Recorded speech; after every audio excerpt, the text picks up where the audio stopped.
All right. A wonderful Monday. We got myself here, Coach D, as always, talking to you about the latest, greatest things in coaching and sports and how to get better. And we have a fantastic guest today, Coach Leech, head strength conditioning coach at University of Rhode Island. Go Rhody. Um, so really, coach's first of all, his background as he played football at Springfield College. He was a captain there. He was an all district honoree as far as all academic. He was a fantastic football player there, but he focused on exercise and sports studies, exercise science, sports studies, which is in sports performance, which is a big deal at Springfield, along with I think physical education is one of the big other ones. But he went on. He was at Merrimack. He was with Springfield College, and he really built his career at Merrimack there. And now is at Rhode Island. Been there, and since 2020, I believe, and really has improved the program tremendously. Basketball obviously is one of the premier programs, but he works with all areas. Track and field, soccer, volleyball, baseball, football, women's tennis, you name it. And he's one of the foremost guys in this space and in charge of strength and conditioning for Rhode Island. So it's great to have you on, Coach. I appreciate you having me. Coach, go and if I missed anything, so I'm going to let you kind of dive in your athletic career, how you got into strength and conditioning, why you got into strength and conditioning, and it kind of like the rise of your career, some of the things you learned there. Yeah, so, I kind of figured out early on, this is back in high school, that, I enjoyed exercise, I enjoyed fitness. My junior year of high school, I weighed 285 pounds. And I woke up one day and said, I just don't want to be the fat, funny kid anymore. I still want to be funny, but I don't want to be fat.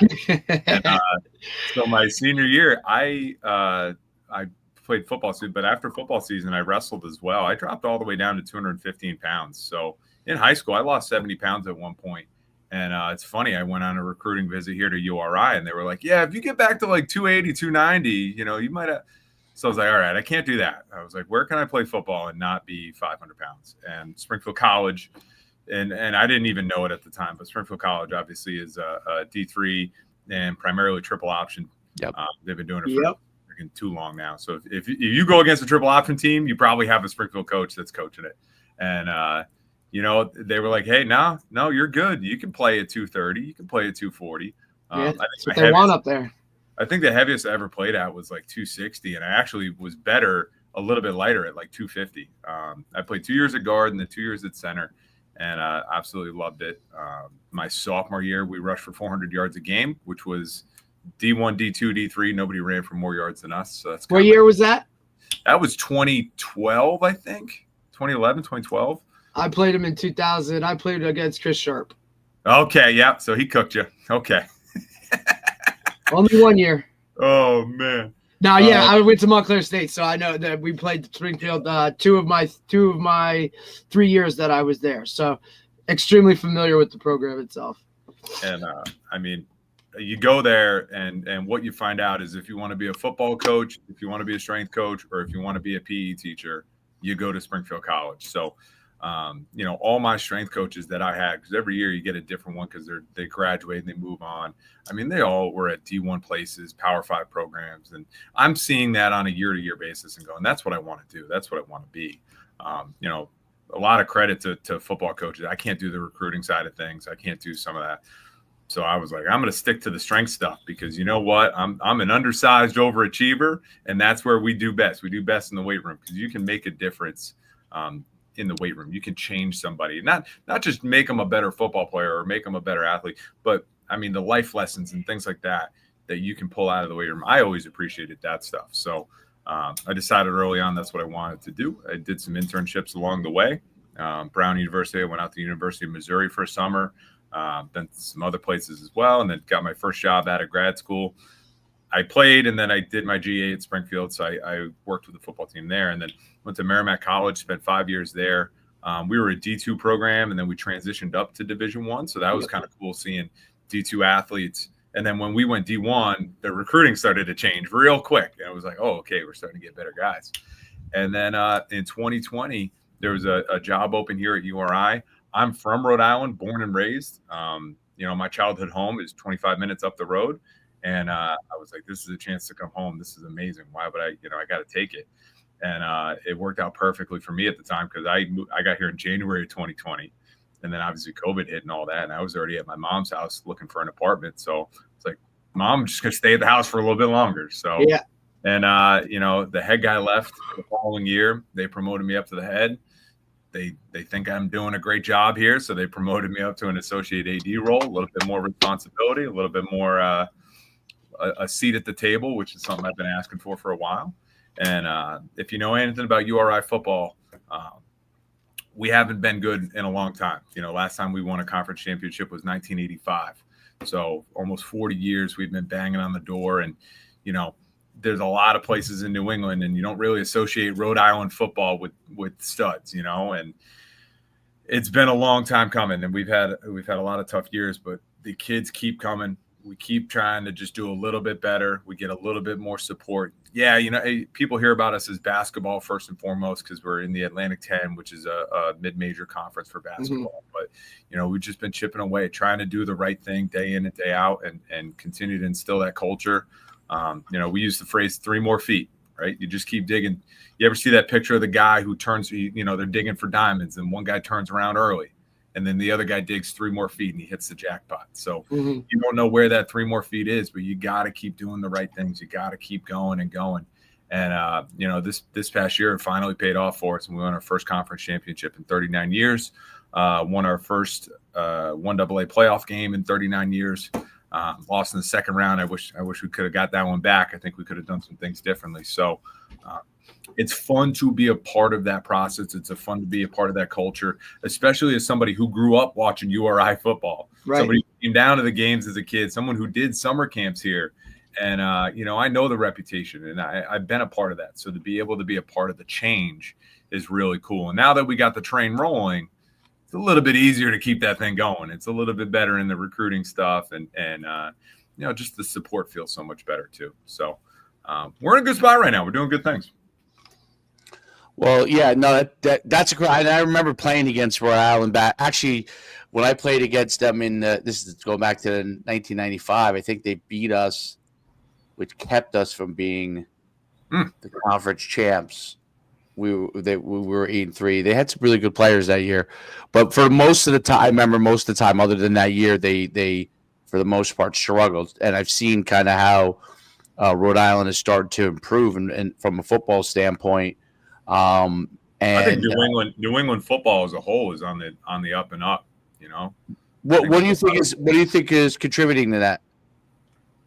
I think a huge thing for us is a lot of it is the trickle down effect of the NIL and the transfer portal stuff, especially the ability to play right away. So when it first happened, we kind of like, we didn't know where we wanted to be, what we wanted to do. But I think our identity now is twofold. We get kids from the top down who haven't played or haven't had as much shine. They've been a backup for a couple of years at a Power 5 school and they want an opportunity to be the big dog. So they come down here and we'll give you the snaps, we'll give you the reps. You can be a big dog here and maybe put your 1 year on tape that you need. The other way around, maybe we go get the best kid in Division II and give him 1 year here where he can prove himself against better competition. So we're getting both. And then the high school kids, it's interesting. Like we get some good project guys and develop them. And then the hard part for us is don't lose them, right? Try and keep them here. But if we develop them and they do a great job and there are bigger and better opportunities, if we can't match it, we got to be okay with that and just let it go. Example, we recruited an offensive lineman out of Harlem, New York, played for us for 2 years, was a starter, phenomenal, went to Oregon. How are we going to compete against Oregon? You know what I mean? And then he redshirted, spent 2 years as the right tackle at Oregon, and he's going to be a draft pick this year. So can we be mad about that? I wish we could have kept him, but right. And the reality is, but the fact that we are developing and recruiting kids to take them to another level, whether it's the NFL or Power 5, that's a recruiting piece for us. Say, hey, you come here, we're going to get you ready for whatever the next level. Now, we hope you don't leave. We hope you stay. But, I get it. So I think for us, that's why we've been a little more successful. But I think that's happening across all of New England. And are you talking about all of New England as far as college-wise that it's improving? Yeah. It's interesting. Even the higher level, I think Syracuse is on the rise. Yeah, right? of course. Boston College now with Bill O'Brien, I think is going to be on the up and up. And UMass with Coach Harris-Simiak, I think is going to give them a couple years. I think they're going to turn into a good program. UConn's always been doing their thing. So even the higher level above us, but New England, we've always had, the CAA's got a bunch of teams up north here where it's Maine, it's New Hampshire, Albany, Stony Brook had a great year this year. There's a lot of tough teams up here in New England. Yeah. Well, I think that's as people with NIL start to figure out places where they can get opportunities, because when the CAA expanded and like some of the teams went to Division I, like UConn and UMass, you already always had Boston College. But before that happened, though, that like Yankee Conference was like a powerhouse conference, and it was primarily New England, right? And there was kind of like a big pride in that. And then when some of the teams went to Division I, the CAA expanded down south initially. That changed, I think, a lot of the pride of those New England programs in the FCS level, because of different things you had to keep up with resource wise. But I think it's really been good because JMU now moving on, and some of a couple other programs have moved on to Division I. Delaware's on the move. Delaware. Yep, it gives the schools like Rhode Island an opportunity, if they continue to improve like they're doing, to really even at the lower levels. I'm proud of Springfield College this year. Yep. Made a D3 playoff run, right? So that's another. And then Endicott over, I believe, New York, right? Yeah. Or Connecticut, now, maybe. Coach, I have a question. Went down to Texas and started beating some D3 teams in Texas. So do you think this? Go ahead, Coach. Go ahead. There's good football at every level in New England. Right. Absolutely. And there's a million Division III programs that are a high level, and we're, you know what I mean? Do you think, Coach, that the lack of maybe Power 4 or big time, right, teams in the Northeast benefits the URIs of the world, the Maines, because you have, you got UConn, Syracuse, right? Boston College. Outside of that, right, what big time school, right, are these guys really, you know what I mean? Do you think that benefits those more CAA schools and schools of your size?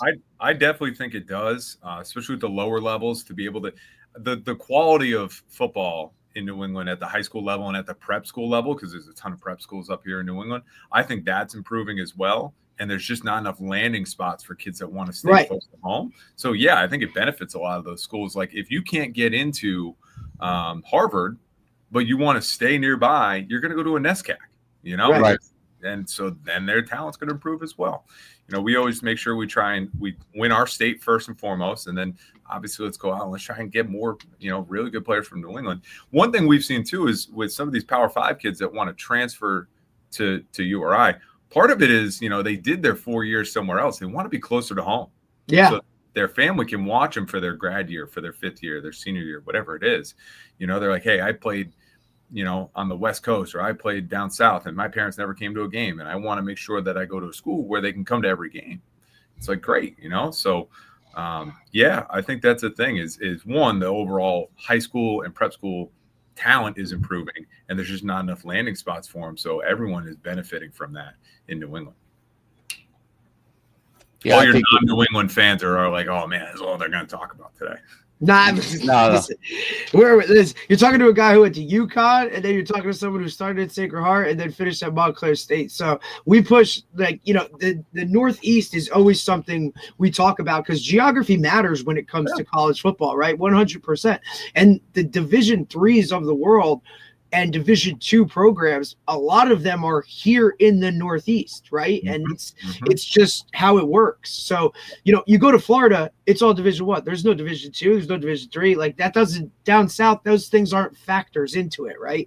So people don't know the level of talent that are at the D3 level, right? A lot of those guys, whether they want to stay home, whether they were just a little undersized or whatever it be, the level of football in these areas are, it's high level football. We played, there was one year when I was at Springfield, we played Ali Marpet, who was at Hobart, and he ended up getting drafted by Tampa Bay, and he was a left guard for Tampa Bay. We protected Brady for like those 2 years that Brady was there. I mean, hell, coach, running back from Springfield is now the head coach at UMass. So, what are we talking about? That's the other thing too, is if they don't end up, I think like the past 6 or 7 Super Bowls, there's been a Springfield coach on the staff somewhere. That's a thing too, is like the opportunities you get. People say, "Oh, why would you go play D3 football? Why would you want to do that?" There are so many benefits from obviously playing a sport, but then the network and the connecting and being a part 100% bigger than yourself. And especially if you already know, like, exercise science is what I want to do, or physical education is what I want to do. Like, that's where you go. I mean, it was in my top 3 when I was coming out because that's what I wanted to do, and I ultimately just made a different decision.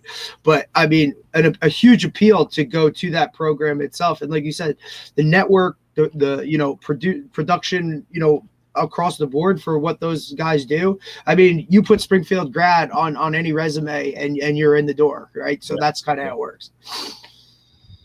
There's no doubt about it. What now? It's you taking over a strength conditioning coach, and some of the things that you've been working on. What are the things that you've seen that have directly benefited your teams that you may be doing that maybe guys didn't do a few years ago, stuff like that?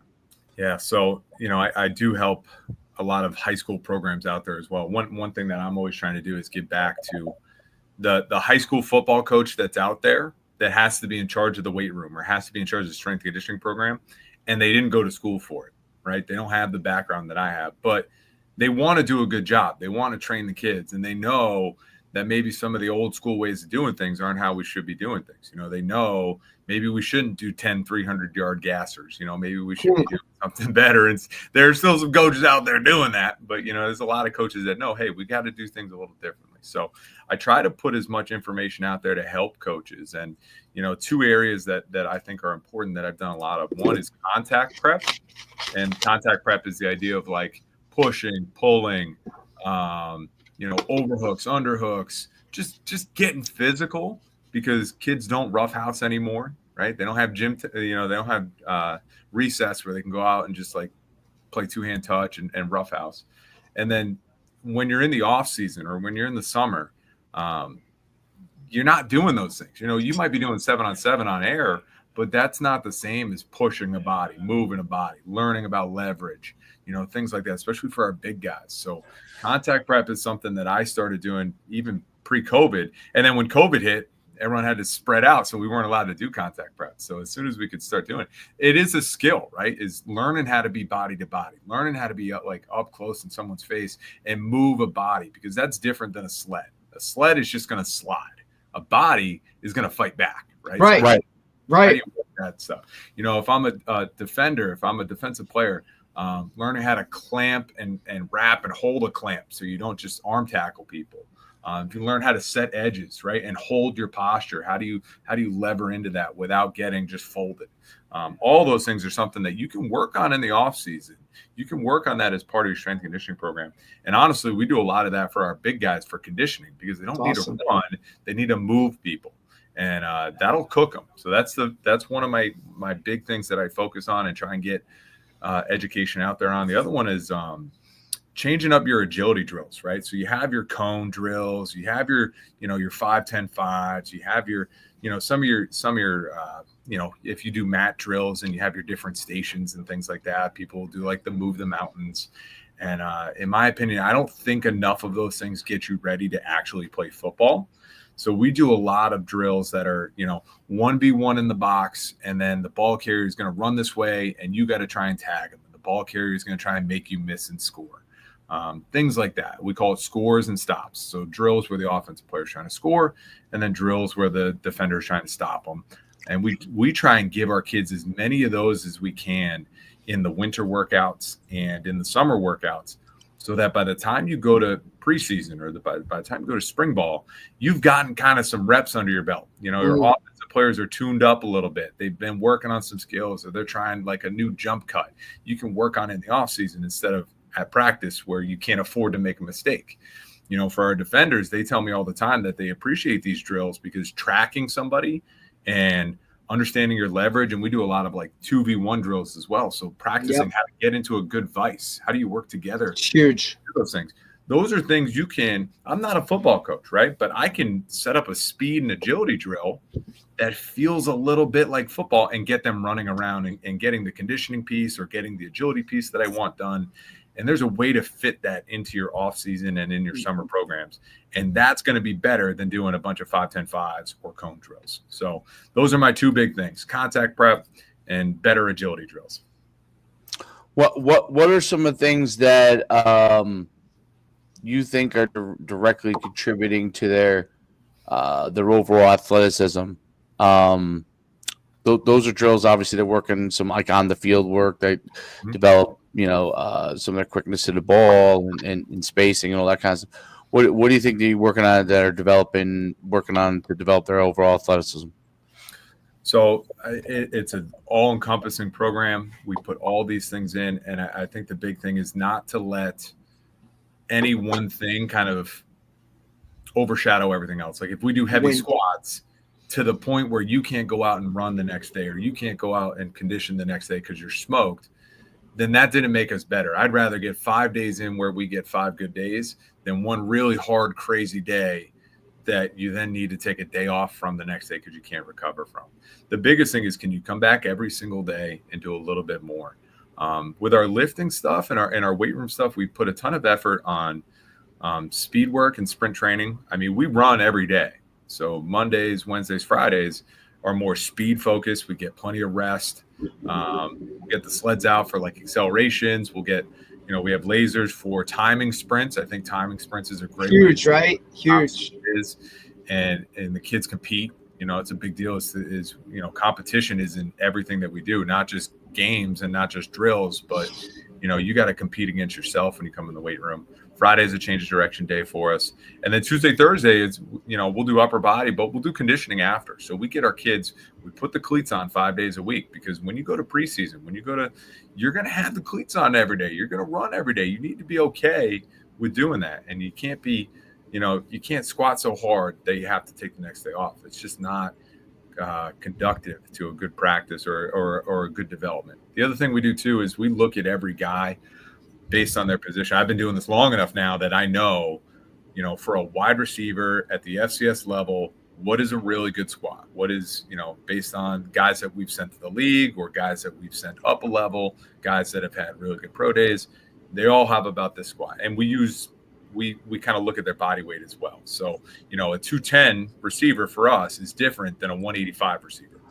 Does that make sense? Like, yeah, 100%. Those guys shouldn't both have a 500-pound squat. No, not at all. If they do, the 185 guy's a freak, So it's right. Like once they have a good enough number, so we do that for bench, squat, we have vertical jump numbers, we have sprint numbers, we have body fat percentages that I know if you want to go to the next level, you need to have the body fat at this. This is an elite body fat. This is a good one. This is an average body fat. This is a bad body fat. So I tell these kids all the numbers and I show it to them, and we use, a light system. So, Rhode blue is the best. And then there's green, yellow, and red.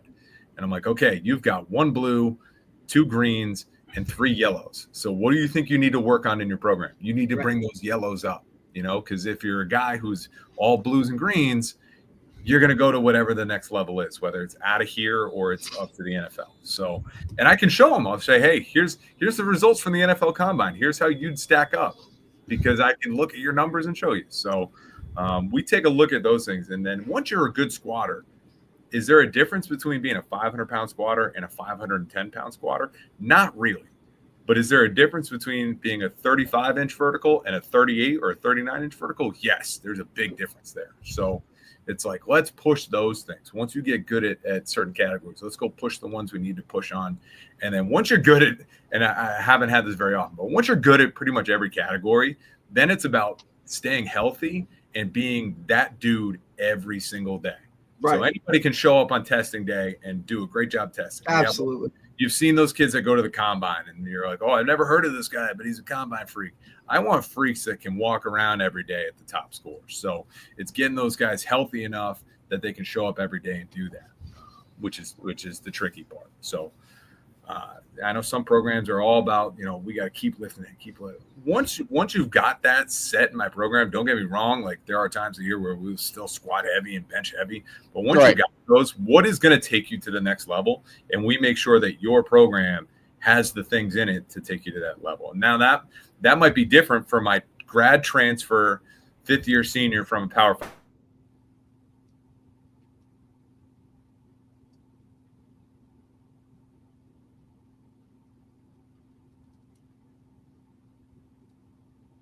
Did we lose Coach? Might have, I think. I don't know. Maybe.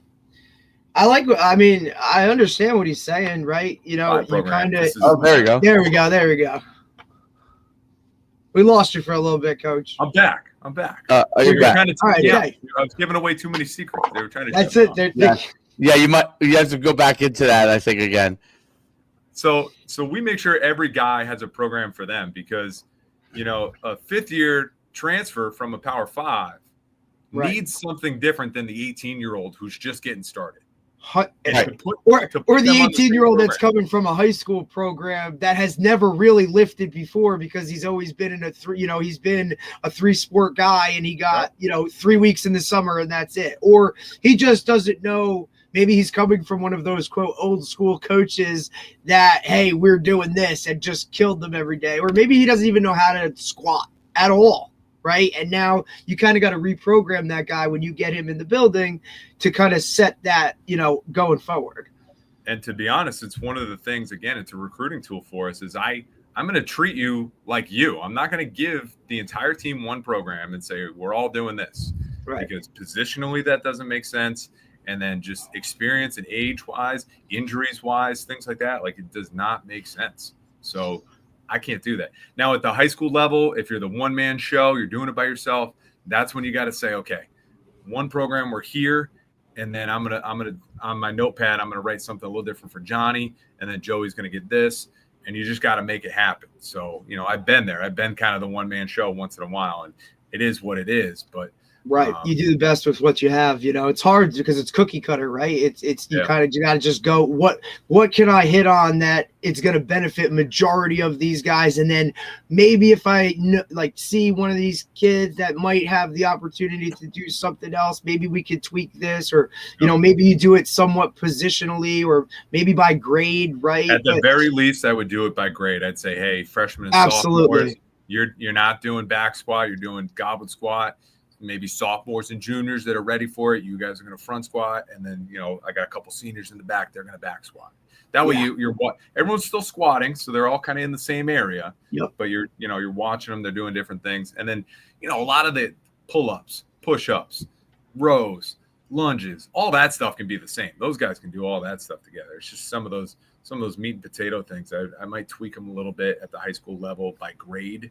And they're ready for it, That makes a ton of sense. What do you have like an overall philosophy that you adopt for your program? So they're, for example, like TCU, right, with their football program, like their whole thing is purely about speed and explosion. Like if they can have their athletes at a certain level of speed and explosion, then they feel like they have a chance, because maybe they don't get the same guys that Texas does. Obviously, they still get great players, but maybe not the level that Texas. So that focus on that area seems to be. Is there like a philosophy for what you're doing, or is it really kind of customizable to each individual athlete? Well, what are you kind of doing from a program standpoint there? So it's the total approach, right? Okay. And I guess it depends on the time of the year, right? So the off season is a time where, I like to think that I'm a DJ out here kind of spinning the dials. Oh, all right. That's a great way to put it. Yeah. We'll spin the strength dial up a little bit and, we're going to worry about speed. Sure. but I'm also in New England and I don't have a bubble yet. So right. Some of the running stuff we can do. And that's I was going to ask you about that, though, Coach. I was going to ask you about that, especially when we were talking about the New England football thing. Like, people don't understand, like, a lot of these states don't have spring football, right? So you're indoors for a certain amount of time. Space becomes a factor. Like, we get real creative with how we sprint around here. I'll tell you that much. There's a lot of sprinting going up and down high school hallways in the Northeast, dude. Like, shit, it's like, whatever it is. We get a 45-degree day here. We're like, dude, can we get outside? Is there enough clear pavement that we can sprint or do something? Like, you got to get creative. I get it. We had too many days that were like below 20 degrees. And I'm like, could we go out, could put some light? We could, but I'm like, if it was a hammy, I'm going to feel terrible for it. So there was a day where it was like 32 and the kids were fired up. They're like, let's go. Cause they're like, they got to at least go outside. Itching to get outside, man. I mean, those 5 a.m. workouts in Fairfield, Connecticut at St. Croix were like, oh, what are we doing? But like, let's get outside and go. I mean, I'm thankful we have an indoor track that's got like 3 or 4 basketball courts in the middle. So we can do a lot of our speed work still. We bring our sleds and we can do our kind of sled sprints, but everything's a short distance. So again, the DJ dial, I don't worry about the top speed so much in the off season. Now we get into spring ball. It's about staying healthy. I mean, we're still going to try and push the strength a little bit because it's different than in season. I get a couple extra days to train them. We can still kind of go. And then in the summer, the first half of the summer is, let's do a little bit of everything, speed, power, and let's try and maybe one last touch of strength work. And then second half is about really making sure that they're in shape first. So conditioning gets really cranked up the second half of the summer. We're still doing a lot of strength work because I know once we hit preseason and then the start of in-season, it kind of fades a little bit, and then you can start picking it back up once you get back into an in-season routine. But, I know August camp is not the time of year where they want to lift some heavy weights. So we got to make sure that we're doing as much as we can before we kind of turn that dial down in the month of August. But our conditioning has to be up so that we can be ready for it. So there's no overall one thing. It's making sure that these kids can practice every day, because the kids that practice every day are the kids that are going to play. And then making sure that when it is game day, we're ready to go. And it's an all-encompassing thing. So you can't just focus on one category, because once you start doing that, you miss all the other things that make you a great football player. Yeah, there's no doubt about it. You guys have an indoor track facility there, though, right? In Rhode Island. So I remember we represented when I was an NFL agent for 6 years. We represented a couple of URI kids. One that was Andrew Bose, a linebacker. He's like 2014, I think, maybe he was 15. But I remember he was doing his workouts in the indoor facility there. What is your kind of thought process? Have you heard of sprint-based football at all? Oh yeah, my buddy Tony. Tony, so we've had Tony on. And I'm sure Derek was waiting for the question to come, right? Because we've had Tony and we've had Tony, every one of his disciples. I mean, dude, we're like hitting them all. We've been hitting them all, And what we like about it is everybody has kind of they're all in the same kind of community, but they have all slightly different approaches to how they handle everything. But I, as a former track coach and guy who ran track too, I love to see that coming to the forefront, because the game of football is basically continuous short sprints the whole entire time, right? Like whether you're running, blocking, tackling, you're sprinting to a place, and which makes it, I think, unique in any other sport, in the sense that, in basketball, you're sprinting, but a lot of times you're sprinting with a ball too in your hand, or you're moving with a ball. There's times when you're moving without it. But a football, almost all the players, other than the guy who has the ball on a play, they're all sprinting, and none of them have a ball, right? So even linemen, right, they're running off the ball. They have their way of doing it, but they're all running off the ball. So it's unique, and it's interesting to see how and me and Derek talked about this. Like what Tony is kind of putting on paper is things that like some people do things a little bit differently, but like guys who are football and track coaches, like I was, always kind of focused in that area, but he's taking it to another level, like how, as you know, where the focus on the recovery, focus on the resting, focus on being able to, like what you're doing, if you can train them, be able to sprint each day in some capacity by not overloading them and those kind of things, you really get like these long-term gains, right? So what kind of things, since you're familiar with Tony, what kind of things do you think that you're applying now in that area that you're seeing, like, are you seeing results in? You know what I mean? Yeah. I think that the three big things that people get from Tony, and maybe sometimes they don't get it, and that's why they're like, I don't believe in that. Like that, you can't just sprint and go home. One, competing, right? He talks about all the time. If you don't record it, if you don't put it on blast, you're not competing. So like when we do our lasers and stuff like that, we post it in the locker room the next workout so they can see where they stack up on the team. And they want to see it. When I put their numbers up and say, all right, pound for pound squats and all that, I put it in the locker room again so they can see it. I'm not hiding anything, and I'm not lying to them, and I'm not lying to NFL scouts when they come visit. Numbers are numbers, and if you don't like your numbers, change your numbers. Like, right. I don't know what to tell you. So competition is one. Two is having fun, which is something that, like, it's sad, but a lot of coaches don't know how to do that. They don't know how to make practice fun. Nope. Or they get caught up in, and I hate this, they get caught up in the mental toughness stuff. They get caught up in the, when I played, it was a grind. It was, they beat us down, and you need to learn that because life is hard. And it's like, there's a balance there. You can make things challenging and it can still be fun. I think that's a great point right there. That's a really huge, undervalued point, that you could make practice hard and fun at the same time. Get what you need to get out of it and make it fun. We still have standards and expectations. Of 100%. You show up in the right outfit. You act a certain way. And if you do those things wrong, there's consequences to those. But if you fall in line and doing it right, it's a good time. We have a blast. If you watch any of my videos, we're having fun. But we're working our butts off too. So it's like, do I need to – the definition of grind is to turn them in the dust. Why would you want to take your athletes and don't you want to build them up? Yep. The whole, we're going to grind them out. It's like, then what are you going to be left with when the season starts? You're going to have pieces, right? So that's number two. And then number three is where was I trying to go with it? Is the sprint stuff, which I think is important. But part of me is I get the minimal thing, I get the rest thing.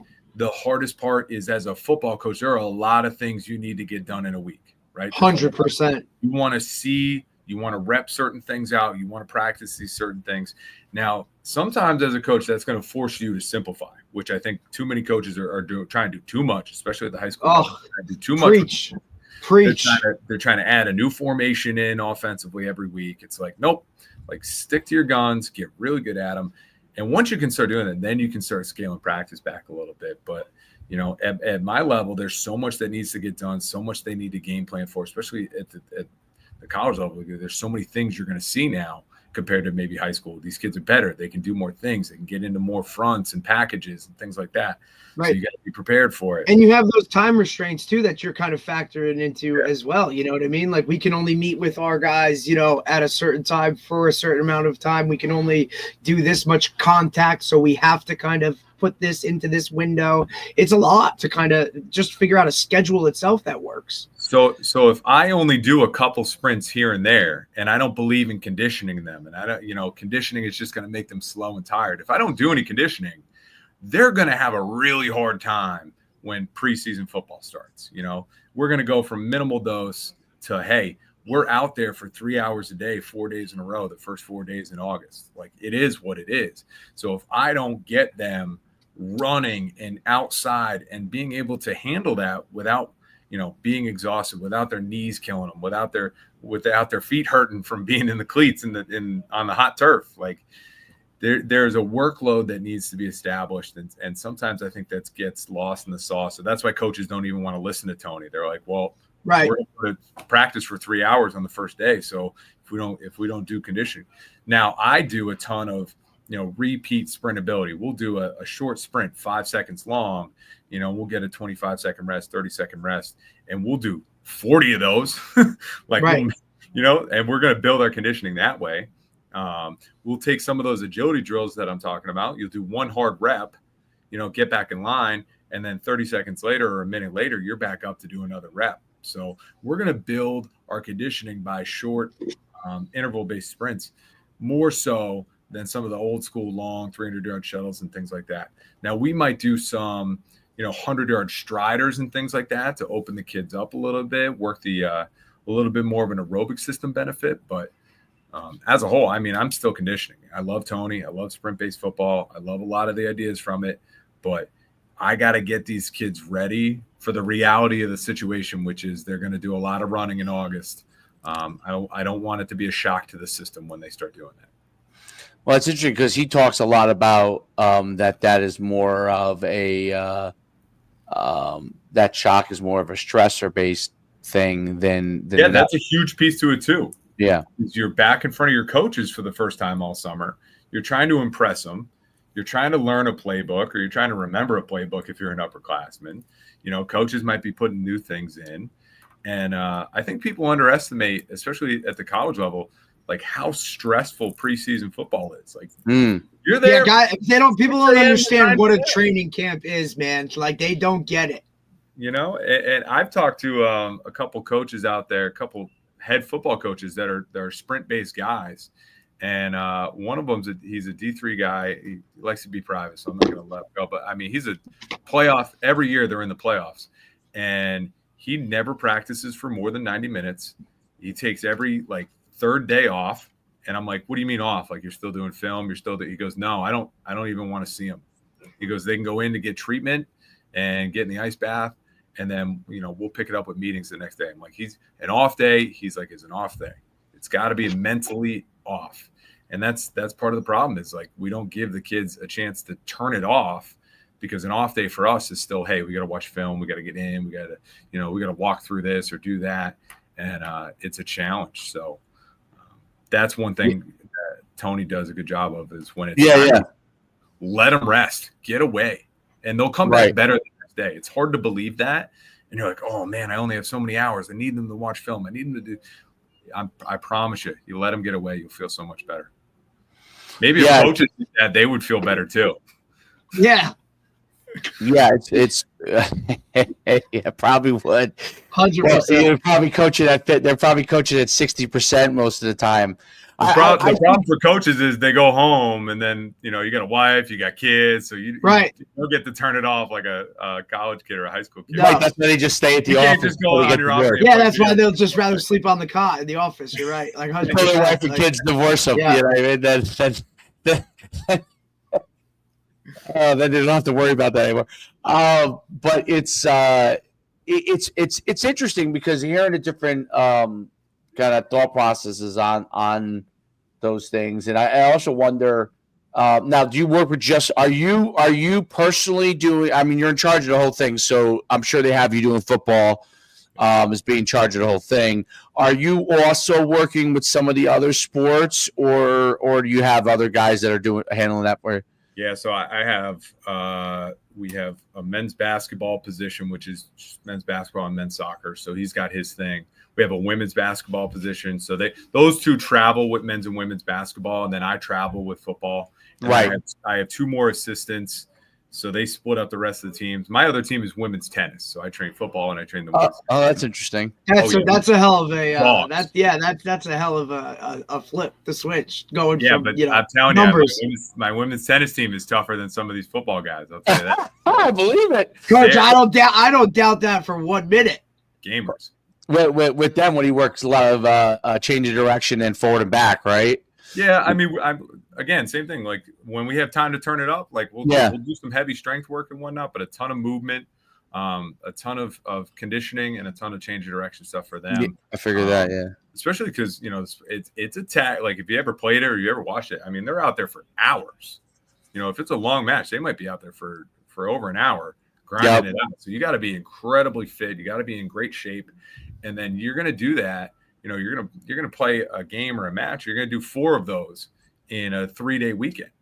So it's not like baseball. We play 4 games in a weekend. Okay, you sat in the dugout for 90% of it. Right. Tennis, you're on the court doing it. So their biggest issue is their biggest issue with baseball and softball is you are sitting in the dugout or Yep. you're standing in the outfield for a long time, and then all of a sudden, out of nowhere, you're expected to burst. Yeah. So it's like, how do you prepare yourself when you're basically unprepared? Like each time, you have to almost do like a little mini preparation. You just gotta stay loose, gotta stay ready. because you got all of a sudden explode out of nowhere. You hit the ball, and you got to take two. You got to run 2 bases, and even though it's only maybe 1 or 2 times a game, but it's crazy because I remember when the Yankees strengthening. You remember this, Derek? When the Yankees strength and conditioning coach several years ago, he was fired because guys were popping hammies all over the place. So whatever he was doing was not putting him in a good position when they had to all of a sudden explode out of nowhere, and they were popping hamstrings. I have no idea. You know what is Tony's stuff is making an impact at that level too, is because they weren't doing any hard sprinting. They were running poles and they're jogging the outfield and whatnot. And that doesn't get you ready for pop, fly. Like you got a full speed sprint. So I see a lot of that. Like I see Shohei Ohtani doing these sprints and things like that. Dave, when we had we had Miami's the University of Miami's baseball coach. He came on and he was like baseball strength coach. Yeah. He's like, I'm a football guy. Like my guys, if you walked into our baseball facility, you'd be like, what the hell these are baseball guys trading? He goes, everything, like it does not look like baseball trading, right? He's like, we're talking explosiveness. We're talking, maximum velocity stuff that we're, kind of doing all this stuff, explosiveness, whatever. And, he had Machado. And he talked about like this guy was good before I got him, but when we started doing some of these things, he just exploded and became the guy that everybody knows him as now. So, a lot of that stuff, it's all across the board. It just needs to be a certain type of way. And I think the one thing too with Tony, a lot of people are seeing that, the health factor comes into it, right? Like football teams are finishing their season with the guys they started with. There's not too many guys on the sideline wearing varsity coats for games because they're injured, right? Guys are continuing, and football, we know, I mean, if you're not getting hurt, something's like almost wrong, right? Like that's just kind of the nature of the beast in a way, right? So to be so preventative in what they're doing, I think a lot of guys are buying into it because of that. And I started out here as a baseball guy when I was the assistant, and that's kind of what they brought me in for. And I'm glad to see it kind of shift a little bit, getting away from just doing the bands and doing all that. Don't get me wrong, there's times and places. Yeah, right. Of course. But we've gotten back to kind of banging some weights a little bit and being dudes. And you know what? Like, I miss the steroid era because those guys were looking great. And, at least we're looking more like big old athletes and horses. And I can mix some of our baseball guys into a football lift, and you wouldn't be able to tell me who's on the baseball team and who's not. Right? Our guys love to get after it, and I think it pays. It pays dividends. Well, I think that's a huge part. And I think that's something that's really, really on the baseball side of it. I've watched a couple of podcasts where they were talking about guys were talking about how. Then it grinds my gears watching all these high school kids do summer ball and 7-on-7 camps all summer and do everything possible except lift weights and strength training. Well, and go that was that's what he talked about. So this was a guy who he was talking, I can't remember which college coach or baseball coach was, but basically he said they go to these showcases, they're looking for powerful, fast, big. So like it, and it's not because of what you would think. It's because when baseball, especially down south, they're probably playing 80 games in the season, right? In the Northeast, maybe they're playing 45, 50. Yeah. That's a long season regardless, whether you're in the Northeast or you're in the South. That's a lot of games in baseball. And what they think that a lot of obviously the youth baseball players and high school baseball players that do travel stuff or whatever, what they're missing out on is that they're recruiting these guys that they need to be able to play for a duration. And they found that the faster they are, the bigger they are, the faster they are, more athletic they are, the more opportunity they had to be successful. And now even pitchers, obviously, similar thing, but that's what they were looking at. So their times in like the 60 has become more and more of a bigger thing. Like their time from one base to the other has become more and more of a thing than it ever was, which I thought was really interesting because, like you said, baseball used to, they've jogged pole to pole, you know what I mean? Like those kind of things. And now those guys have realized that those guys aren't they brought in players that can't make it because they're not strong enough and fast enough to endure the season. So right. it applies. It's a lot. It's a long ass season, dude. You know what I mean? It's like I tell every high school kid, whether they're a baseball player, football player, does not matter the sport. If you're in high school, all I need is 3 days a week. 3 days a week for a year is over 150 workouts. You do that for 4 years of high school. That's over 600 workouts you put in before you ever even go to college. The person that starts versus the person that has 600 workouts under their belt are two completely different human beings. You can change your life by just training 3 days a week, 52 weeks a year for 4 years. But they don't believe you. They don't believe it. So they don't do it. Well, they don't, because the skill thing, guys have convinced them that, your skill at hitting or fielding is more and throwing is so much more important, but they don't realize that, and this is my opinion, because I am by no means a baseball expert. I'm just an observationist from that standpoint, and from what I've seen and listened to. And you look at the pros who are successful, right? What I've seen is that, like, kids, as they start to hit puberty, skills start to even out. And now, yes, I mean, if they're, there might be 1 in a million kids, or 1 in 1,000 kids who they are supremely skilled because they've done it all and they picked it up early and they're so supremely skilled that they make up. But that is not the majority of kids that play 9,000 games. Like, they're not getting exponentially better at their skill. That's the mistake I think that a lot of skill coaches make. It's almost like with strength, right? You get to a certain point in strength development, right? You got to get to this minimum point, and then there's you're getting incremental gains, right?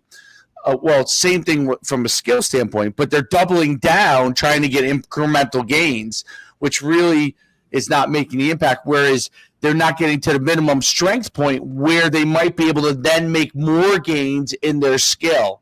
You know what I mean? So they're sacrificing that, they're reaching a cap, which I think is really interesting. And a lot of, I'm sure baseball guys who teach the things would used to probably argue against that, but now we're seeing it. It was no different than, basketball, right? Before they started weightlifting, like, Michael Jordan famously talks about how he was lifting. Oh, dude. We talk about when he got his ass kicked by the Pistons, right? And when he was younger, and then he literally got bullied throughout the entire playoffs, and he made that switch like next season. Like, dude, I got to hit the weights. He became the Michael Jordan that is Michael Jordan. We talk about it with our football guys that the kid at our level, right? There's not many people the scouts come looking for. They come down, find the best guys. The number one question they ask is this kid a professional? Or does he need to learn how to become a professional?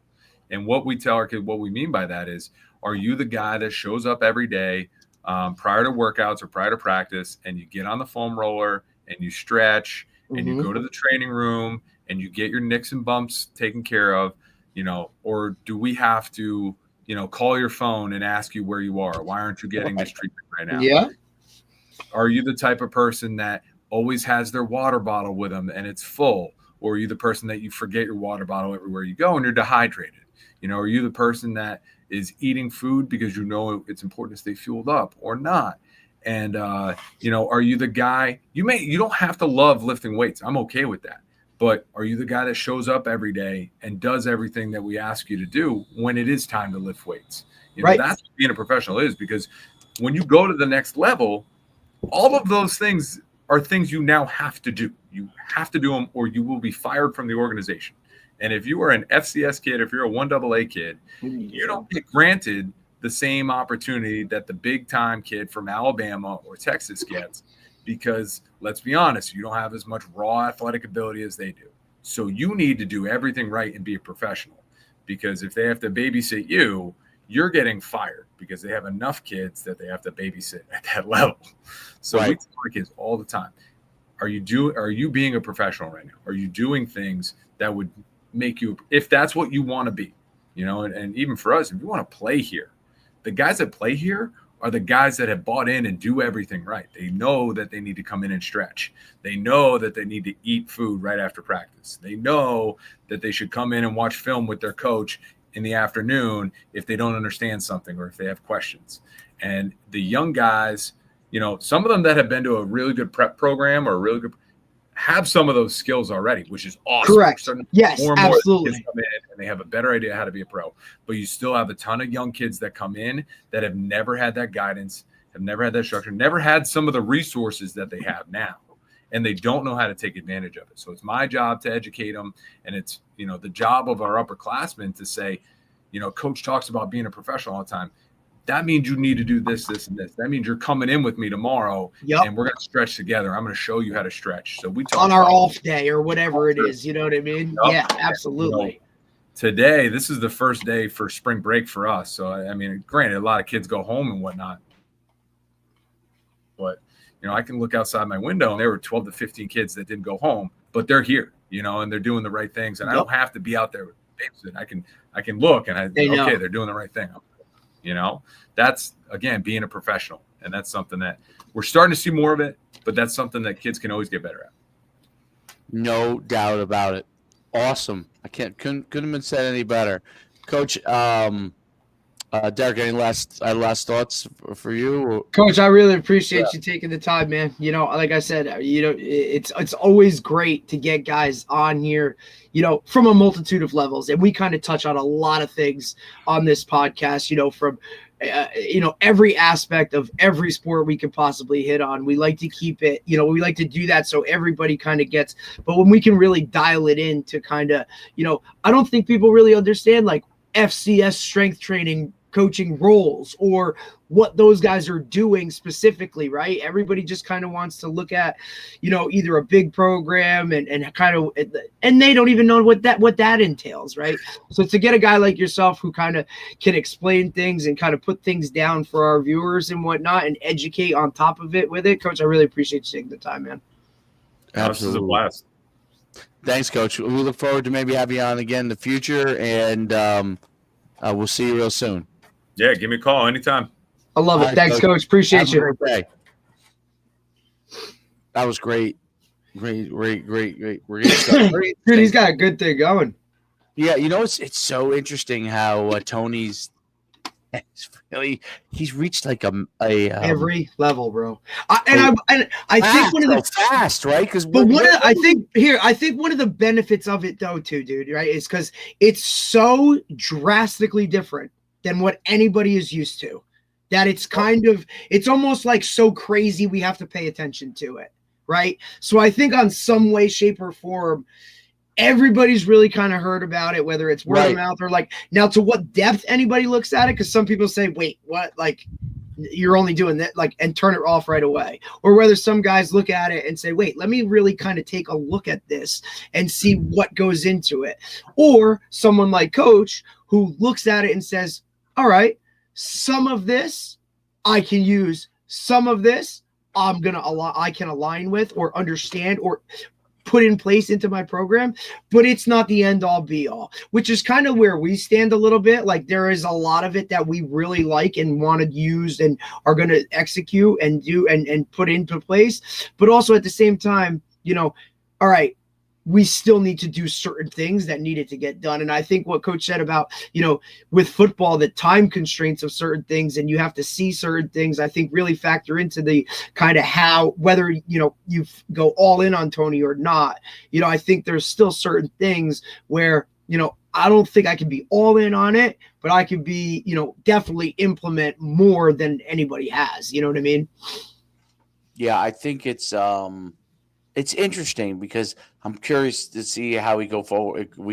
How it continues to evolve. Like everybody's going to use bits and pieces, definitely, 100%. But there are certain things like I'm experimenting with certain things. Like I would love to see a big time Power 4 program, say, look, we are feeding the cats. This is how we're doing it. And then see where it goes. Right. Or whatever that aspect of it. I think it'll be TCU does it. Because when they went to the state championship and national championship and they got blown out. Well, yeah, no. That was. I think that was more Jimmy's and Joe's when they got the championship. But I think that's always going to be a factor, right? We always talk about Jimmy's and Joe's. That's how it is. But if you really, that's the overwhelming factor. I think that kind of trumps all of that. In evaluating, yes. In evaluating what Tony does, and the hard part of evaluating the success level of all this stuff, which is why strength and conditioning as a whole it's a science and an art. Like, right. It's not, you can't look, it's like the whole analytics in baseball. Well, even if you train 100-meter dash guys, let's just take the most extreme, top level, pure sprinting, no very little conditioning sport of all, right, is the 100-meter dash. You have to be the fastest guy in the world. You have to be obviously explosive, strong, all these things, right? And you have to be very lean body fat wise. Like, all these things have to kind of come into place. Yeah. And it's incremental hundredths of a second, right? You can't even put it down to what it is. There's nothing else. I mean, there's nothing else you can compare it with, right? Right. So, what I think is so interesting about it is, I bet you if you got like 5 of the best sprint coaches who train all these top 10 guys in the world, I guarantee you, I could be wrong, there are 50% of the things they all do the same thing. Okay, 50% of it. And the other 50% is going to be different between guy to guy. That's my guess. Without ever just being around a lot of coaches and being around a lot of track guys, they're all going to believe in a certain amount of core elements, I think. Right? Yep. And then how they implement some of those elements are be different. Now, you could go and say, and this is what we talk about, the kind of part that is the hardest part to evaluate. You could go and talk to Usain Bolt's 100-meter dash coach. Okay, and I've watched a lot of stuff on him. He's a very interesting guy. He's coached really a ton of top sprinters. Obviously, he's also coached the greatest sprinter of all time, right? And then you go, if you were to talk to, I don't know if Tom Tellez is still alive, but the guy who coached Carl Lewis, right, who at the time in the 80s and early 90s was the guy, right? Carl Lewis is 100% believes in the Tony Holler philosophy, right, as a coach, because he's coached at University of Houston, but the way he goes about it may be slightly different than the way that Usain Bolt in Jamaica goes about it. And Tony talked about 2 things that I think are interesting. So he talked about like how does Usain Bolt, the fact that he like kind of really lifts, like the shoulder comes across kind of, when he sprints, which looks a little bit odd, right? Does that have to do with the fact that he's more efficient? Because Tony believes it does, possibly. Right. Or does it have to do with the fact that he's genetically moving towards his body, how his body moves? He also believes that might be the case. 100%. And then the question is, how much of that impacts how fast he goes? And then the other thing is, how much is the fact that he's just genetically predisposed to have, if he can maximize everything, because Usain Bolt is 6'5", 200 pounds with no body fat at all, basically, with training, once he got focused, because his sprint coach talks about Usain Bolt used to like to party, and he was one of the best sprinters in the world, but he was not yet the best, and he had to get him to get away from, chasing girls, enjoying, having a good time. Like, that was as important to him when he was really young as being a top sprinter. Once Usain Bolt got focused and Usain Bolt talked about it, yep, it made the difference. So what does that mean to me? To me, that it's like, is Carl Lewis and Usain Bolt maybe among the optimal sprinters of all time? And with their body frames and such. And then if you take one of the optimal sprinter body frames right, and then apply the training with their genetics, like Carl was 6'2", Usain was 6'5", but if you look at them, they have that same really same body type. Yep, same longer, leaner type of. You know what I'm saying? Somehow crazily explosive at even though they're tall. Right, I wonder what Usain Bolt's vertical is. It's got to be 40 inches. I wonder what Carl Lewis's vertical was. Right? Well, launch up 29 feet, so it's got to be 40 plus inches. It's probably 48, 47. You know what I'm saying? When they talk about some of these these volleyball players that have had these mid 40s verts, and a lot of times they're even higher than basketball players because that's all they do is jump. Right.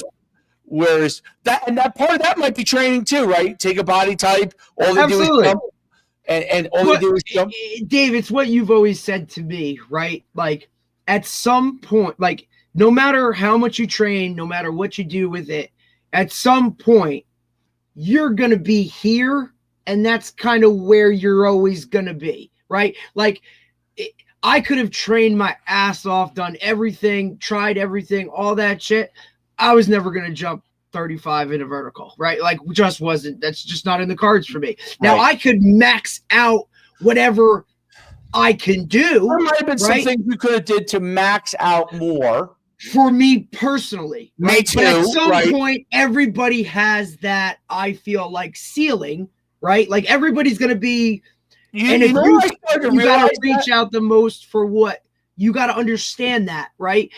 You can't just look at it and be I want to run a 4.2 and then work your ass off and then be pissed off when you don't get a 4.2.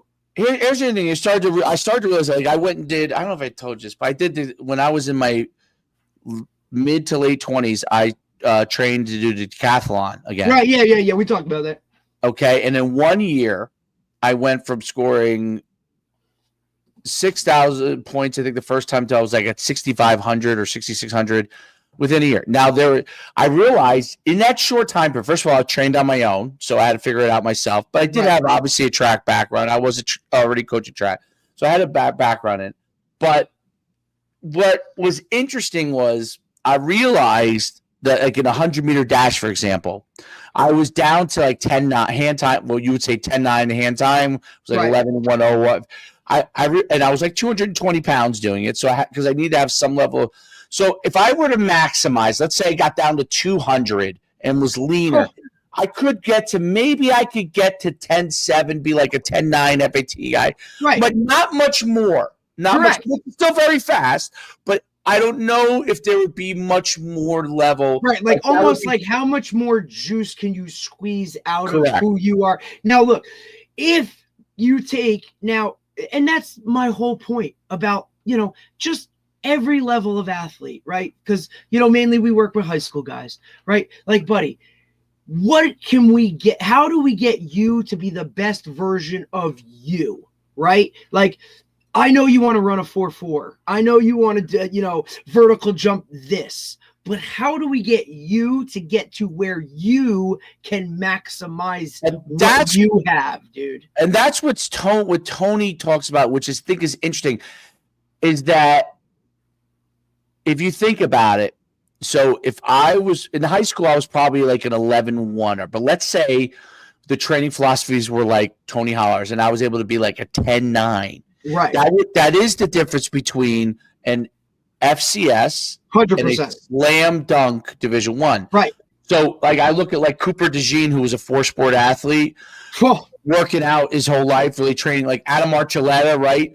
They probably are closer to maximizing when they were in high school. Correct.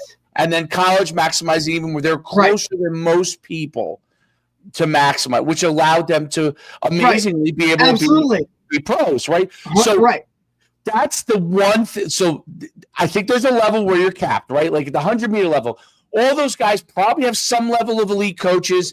They can't beat Usain Bolt or Noah Lyles because Noah Lyles, people are oh, how great was great? Noah Lyles great in high school. I think Noah Lyles holds the 100-meter dash national record for the United States in high school. So it's not like, so they took Noah Lyles, who was the best sprinter of all time in high school. And they squeezed even more out of him. He's an Olympic champion. Right. Well, even like, Adam Archuleta, he just did a podcast with Tony, and he talked about, look, I was at Arizona State and I was like, crushing numbers to begin with, but I still felt like Orch wanted more out of it. So I started working with, I forget that guy, Schroeder, maybe. Yeah. So I went with him, and he just changed, it wasn't like we changed everything. We tweaked some things. We started looking at things a little bit differently. We did some different stuff. And then it allowed me to squeeze more out of what was already really good. That I think is the difference. And I feel like a lot of like parents, high school coaches, like they look at their kid and where they're at, and they say, this is where we need to get to. And we're talking about numbers that are on a whole different level. Like, I got guys that are like looking at NFL combine numbers, and they're like, well, coach, we did the broad jump and I'm only this. And it's like, there's so many factors into it, man. You're a freshman in high school. You're not even done growing yet, let alone the whole strength aspect of like learning how to train, learning how to do the broad jump. Like, we're talking about the elites of the elites here, dude, that are really, they've been practicing the broad jump for the last 4 years, knowing that's what they had to do at the NFL Combine. And remember, all of those things, you're working towards a drill, right? That like you're trying to get a number for, not the entire encompassing game of playing football. There's just so many factors that go into all of these things that I think people just look at a number and it's like, this is the end all be all. Not the case. I think the key thing is that we need to look at the things that we shouldn't do. Like, yes. Like, I'll use a good example. Like when I was in college, we had our pro day, like the NFL timing day for June, like underclassmen, underclassmen in college when the scouts would come, because in FCS, I don't know what could be coming in the future. They came to all the scholarship FCS schools, obviously all the big time Division I schools, and they would come and they would send the NFL scout would send a guy to time, and they would time you all. Well, back when I was in school, like, Coach Holtz was a great football coach, obviously, but he was crazy, and that's how it was back then. And he had us. We came back from spring break, felt great, and we ran a devastating winter workouts, 2 sessions before training on, then testing on Friday after. So Monday, Wednesday, and then Friday we tested, thinking that was going to get us to run a better 40 time. Well, now by the time Friday came, I was basically limping. Now, I still was fast, so I ran a 4.66 that day. Right, but now you look at the rest of those guys that aren't as fast as you, and like maybe their times would have been different had they not. Everybody's would have. To hell, Everybody would. I would have been in the 4.5s. The kid, my buddy, who was a tight end who ran. I think he only ran like high 4.6s that day or mid. But you know what? He was always smart because people who are, I call them tryhards like myself, of course, want to lead every sprint. Like I would lead every sprint, so I would be buried. But my buddy, who was a tight end, who did go to the NFL, he did not get as affected because he always paced himself in these workouts. Who did? Right. But I was one of those guys that was. Dude, I could have never done that. Like, 1, my coaches would have never accepted it. 2, that's just not who I was. I wanted to win every sprint, every freaking. It didn't matter what the fuck we were doing. Like, dude, I'm gonna win this, right? And I used to, and not like I was just that human that. Right. And I wasn't the fastest. I wasn't the biggest. I wasn't the strongest. But I'll tell you what, those conditioning drills we did at the end of practice, whether it was gassers, whether it was 100-yard sprints, dude, like I was going to be in front. And if I wasn't, I was pissed. Like that was just the competitive aspect that a lot of these guys don't like. I wasn't pacing myself. I also had the whole philosophy in my head that I have to do extra and I have to go harder because I'm never leaving the field. I need to do these guys that just play offense get to go to the side after and breathe. Me, I have to go from offense to special teams to defense to special for 4 freaking quarters, dude. If I want to be at the level that I need to be, not to mention I'm never going to be as fast as some of these other guys. I'm never going to be as big as some of these other guys. I like the conditioning aspect or whatever you want to call it. I'm not going to have that be another weakness on top of it, right? So that was something I felt I could personally control. I'm not tempo and shit. Like my coach might say 50%, I'm not doing it, right? Even though it's probably for the better, like they have the best intentions of it. I'm just not wired like that. I could never do that. Absolutely. That's why, you know, for like, that's like a whole thing now. Like you're going to the youth level, right? And it's like, that's where you really start to find out, right? Like, and I've been like kind of on like a tirade, I guess you want to say, this last week when it comes to like youth coaches and what their role is in the grand scheme of things, dude. Like, because I've just hit my limit with it. A lot of these middle school guys or whatever, younger guys, dude, like your job is to find out whether this kid loves football, right? And by doing that, like Coach just said, make it fun. That doesn't mean it doesn't have standards. Doesn't mean that you're out there just like recess. No, dude, you can structure it. There's a balance, right? But you need to find out whether this kid is willing to practice 4 days in pads to play one game. So that time, by the time they get to me in high school, right, I know if this is a kid that loves the game, is he just here to be a part of it? Or is he only here because you're forcing him to be here, right? Like that's a big piece of this thing, man. Like you have to really like love I think there's a way. So, and I'm learning a lot of this, but I think I'm starting to figure out that there's a way to do it and still demand of them. Right. Like, still have high expectations, still have high standards, right? I think you're seeing it with my kids' friends, right? Like and obviously, looks again, we always have to preface it with, we're lucky enough that some of those kids are all like, it's a group of kids that are obviously good athletes to start with. Okay. Guys, at the end of the day, we always say this, the baseline is that, right? Like you have to be at least somewhat a baseline that they have. Yeah. Like there's a floor here, man. Like you might be in the basement, but you got to be able to do some things. Right. And it's one of those things that, obviously, that's always first. People make a mistake of thinking it's anything other than that. But then the thing is trying to figure out. I'll die on that sword with you, bro. Like that's like you have to be you got to be able to walk and chew gum, dude. Like people are like, how do you figure out who you get the ball to? I'm like, the kid that can run. I'm like, okay, I try to figure out. First day of practice, hey guys, go run around and play tag. Like that. That literally would be a baseline. Go play tag. The kid that stays on their feet the most, the kid that doesn't get touched, like he's probably going to get the ball. Like shit, guys. So you try to figure out who can who's the right guy to deliver the ball, who's the right guy to make a play on the ball, who's the right guy defensively who just has that does, like I think defensively you need athleticism obviously in the defense. But effort can help. Effort helps on defense, right? Like a guy who's just not willing to be beat, right? And an offensive guy versus defense. There are guys that are better suited mentality-wise for either defense or offense, even if their parent wants them to play one or the other. Of course. But I could see it just how. Like, just how they are. If they're beat, right? Like, let's say a kid gets beat. I like to use if they get beat. If they get beat, do they fight like hell to try and get back into the play to make a play? Or they do. Or do they like kind of half give up? Yeah. And that doesn't mean that they can't be a great football player. I just think, okay, that guy's got to be more of an offensive guy because like defensively you're going to get beat. And if your mindset is I'm going to give up when I get beat, you're not going to be able to play defense. And I'll give a great reference. Routes, but you're not going to be able to play defense. I'll give a great example or a great reference, and I don't think that his parents would mind me talking about him.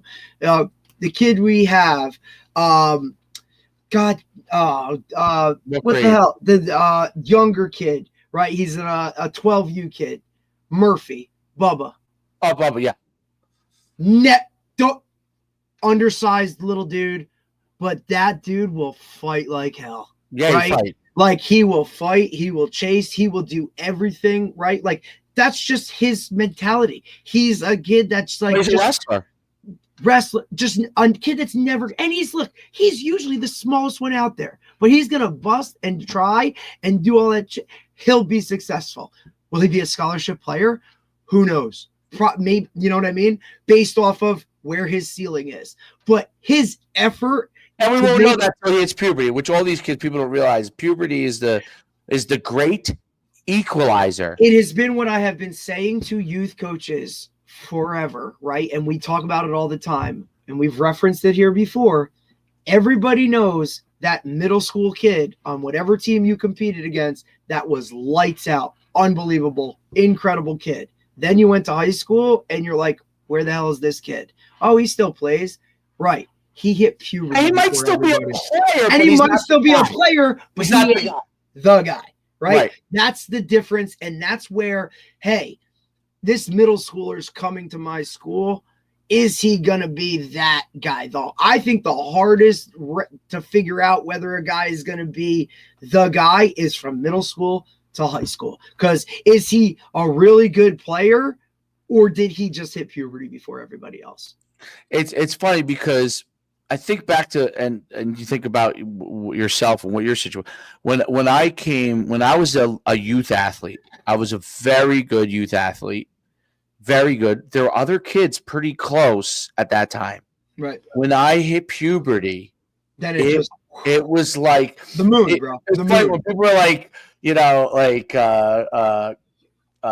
hitting puberty, it like.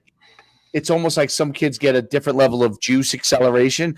Like I was, and I worked out, so I was willing to work, which was a big thing in my household. Like, I was willing to work out to become better, right? So combine that with puberty hit. I went from being a lot of kids that were pretty close athletically. I was better than most of them, but there's some kids, and all of a sudden I was like a dog, like physically, and that changed. Like I'm not kidding when I said it changed. It was these few months I was this guy, and like 6 months later I was this guy, and then went into high school. But the thing also was, not only did it happen in 8th grade, because I only got to like 5'8" in 8th grade, but it kept happening. Like, I kept growing. I kept getting another inch or two, and then finally my senior year I got my last inch. I was 6'1". I went, but I was. If you look at like what I'm listed at height wise, like from I think freshman year I was listed at 5'10". Then I was listed at like my sophomore year I was listed at 6 feet. My junior listed at 6'1". My senior listed I was listed at 6'2", because they always boost you an inch. Oh, so I was right. So, but the thing was, like, I kept growing. Like, some kids literally they get that juice. That's it. That's it. Like. And some guys keep growing, and there are people that grew more than me, right? So absolutely. But I remember that I was like, oh my God, I'm so much better than everybody. Like, I was like, I remember carrying the ball. I had an injury my first game, 8th grade year. I was out for like 4 games. Like, I tore my hip flexor because I was growing so quickly. Right. I came around the corner. Happens a lot to kids, right? Like, those injury habits, like, oh, it's on the growth plate, or wow, that kid is so uncoordinated. It's like, yeah, he's uncoordinated because his shoe size has jumped 4 sizes in 4 months. Like, his jeans are now like, friggin' shorts because mom has to keep buying over and over and over. 4 weeks or 5 weeks later, came back for an injury for like the last 2 games, and then went back to like running back. Dude, I'm not kidding. I thought the kids were in slow motion. I was like, is everybody running as hard as they can? Like, I would run and score, and I was, it was just because literally I hit puberty. Which is why you now factor in this whole reclass thing, and people got to understand that the reclass, it works twofold, right? You're physically, right? Physically, but there's a social and like a mental side to it, where you might be at a certain place mentally, but physically your body isn't there yet. So you have to make that decision as a parent, right? Like, what is my ultimate goal here, right? What if I now hold my kid back, but academically he's already on a different level?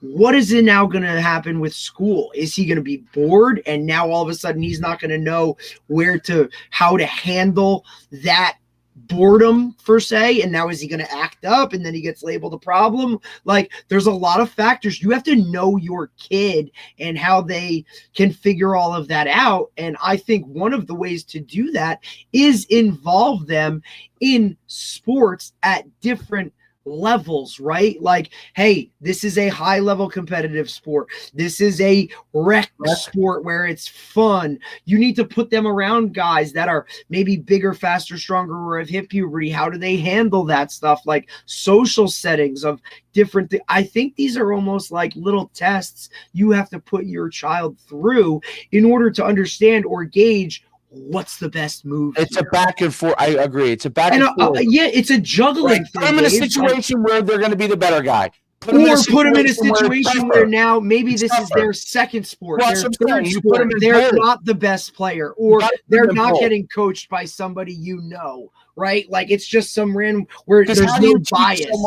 How do you find out if someone's willing to? So if you put them in a situation where they're much better than everybody, that's good for confidence. Absolutely. Okay. Right. Then you put them in a situation where maybe they're even or someone's slightly better. Then you can figure out, are they willing to work to try to overcome that? Like, I think you got to put them in back and forth things. And then you're right. The rec thing, dude, you just go out. Who cares if we win and lose? Okay. Right. And also, here's the other part. Can you handle that and understand, look, this is rec. Not everybody's like you. How do you handle that? Does that piss you off? Does that upset you? Are you okay with that? Like, there's a lot of these factors that at a really young age, you got to kind of figure out whether your kid can handle this. You don't have to talk to them about any of it. You just see Absolutely. How they react. They don't know any different. Know. Like, you're like behind the double-sided mirror. Right. You're just seeing how they react to it, and you realize, okay, this is good for him. This is not good for him. Right. This is a good situation. This is a toxic situation. Right. Yeah. That's the one, like, when you argue both sides of all these things with sports, the argument for possibly all these different programs are, you can, if you're willing to do it, find the best fits for him over time, or her, and you find the best fits for them. Absolutely. That's the positive for having more access. The negative is if the kid doesn't have the right mentality, he just wants to quit and go to something else. So you have to figure out the right it really is about a balancing act. It's a tough balancing act. I don't know. I'm going all day about it, but let me run because I got to go to a Husky podcast the guys are waiting for me on. So I got you. Later.